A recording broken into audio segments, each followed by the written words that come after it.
पंखा बंद कर दीजिए, एसी या कूलर है वो चली रहा है तो उसको बंद कर दीजिए, बल्ब है उसको बंद कर दीजिए।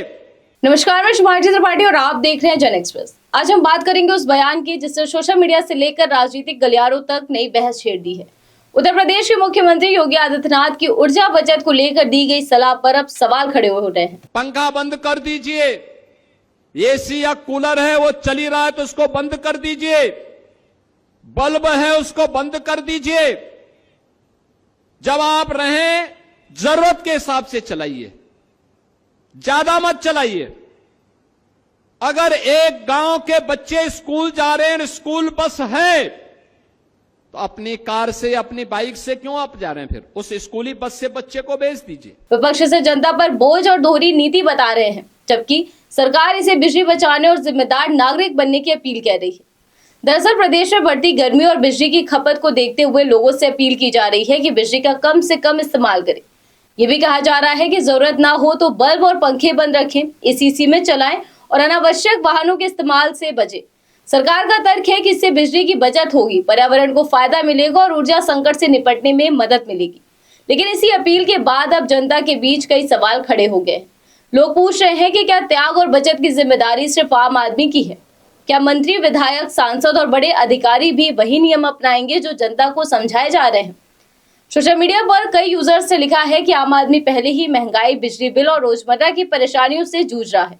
ऐसे में अगर उससे कहा जाए कि वो गर्मी में एसी और कूलर कम चलाए, बच्चों को गाड़ी से स्कूल ना छोड़े, तो ये सलाह कम और मजबूरी ज्यादा लगती है। आपको बता दें कि ये सारी आलोचनाएं सीएम योगी की अपील के बाद की जा रही हैं।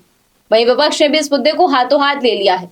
विपक्षी नेताओं का कहना है कि सत्ता में बैठे लोग खुद आलीशान दफ्तरों और सरकारी बंगलों में 24 घंटे एसी का इस्तेमाल करते हैं, बड़े बड़े काफिलों में चलते हैं, लेकिन त्याग और सादगी की सीख सिर्फ जनता को दी जाती है। विपक्ष का आरोप है कि सरकार जनता से बलिदान मांग रही है, लेकिन खुद वीआईपी संस्कृति छोड़ने को तैयार नहीं है। वहीं कांग्रेस पार्टी की ओर से की गई ट्वीट में लिखा गया है कि वाह महाराज जी वाह, सारी नसीहतें, सारा त्याग और सारी तपस्या सिर्फ इस प्रदेश के गरीब और मध्यम वर्गीय जनता के हिस्से आई है, लेकिन खुद के लिए 24 घंटे सेंट्रलाइज्ड एसी, बुलेट प्रूफ गाड़ियों का अंतहीन काफिला, वीआईपी कल्चर का बैराकटोक प्रदर्शन, यह है भाजपा का असली दोहरा चरित्र जिसे जनता बखूबी देख रही है। पाखंड का ये गुब्बार अब बहुत जल्द फटेगा। हालांकि विपक्ष के इन सवालों पर सरकार की तरफ से अभी तक इस आलोचना पर कोई सीधी प्रक्रिया नहीं आई है, लेकिन भाजपा समर्थकों का कहना है कि मुख्यमंत्री की अपील को राजनीति से जोड़कर नहीं देखना चाहिए। उनका कहना है कि ऊर्जा बचत आज पूरे देश और दुनिया की जरूरत है और अगर हर नागरिक थोड़ी जिम्मेदारी निभाए तो बिजली संकट को काफी हद तक कम किया जा सकता है। अब असली सवाल यही है कि क्या सरकार को ऐसी अपील करने से पहले खुद उदाहरण पेश करना चाहिए? क्या नेताओं और अधिकारियों के दफ्तरों में बिजली खर्च कम करने की शुरुआत होगी? क्या सरकारी काफिलों और वीआईपी सुविधाओं में कटौती देखने को मिलेगी? क्योंकि जनता अब सिर्फ भाषण नहीं बल्कि बराबरी का व्यवहार देखना चाहती है। अगर त्याग की बात होगी तो ये लोग भी जानना चाहेंगे कि सत्ता में बैठे लोग खुद कितना त्याग कर रहे हैं।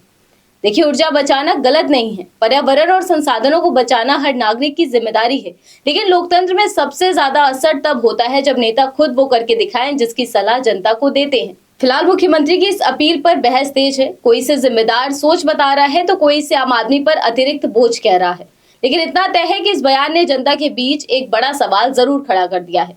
क्या नियम और त्याग सबके लिए बराबर होंगे या सिर्फ आम जनता के हिस्से ही आएंगे? फिलहाल इस खबर में बस इतना ही। देश और प्रदेश की हर बड़ी खबर के लिए आप जुड़े रहिए जन एक्सप्रेस के साथ। धन्यवाद।